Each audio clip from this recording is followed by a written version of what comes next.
जय जगन्नाथ जय माँ लक्ष्मी। माँ लक्ष्मीकर पूजा बा माणबसा ए मार्गशीर मासर प्रति गुरुवार आपण मैंने पालन करती। सेमध्यु अलागी पाड़ी को मिसाई माणर तृतीय पाड़ी सरी जाइछि। आउ दुईटी पाड़ी अच्छी। शरण पूर्णिमार ए दुईटी पाड़ी पड़ुछि। शेष पाड़ी गुरुवार डिसेम्बर 4 तारिख पूर्णिमा दिन पड़ुछि।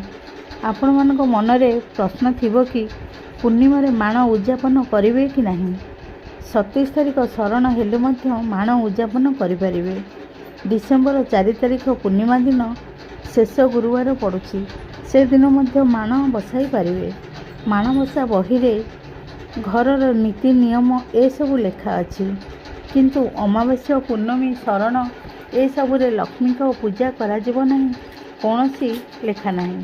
तेणु आपण माने 27 तारिख रे पड़ुथिबा गुरुवार एवं डिसेम्बर 4 तारिख गुरुवार माण बसाई पारिबे।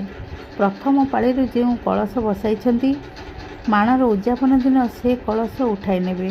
मनरे किछि द्वंद्व न रखी आपण माने 27 तारिख रे माण उद्यापन करिपारिबे एवं पूर्णिमा दिन डिसेम्बर 4 तारिख गुरुवार से दिन मध्य माण बसाई पारिबे।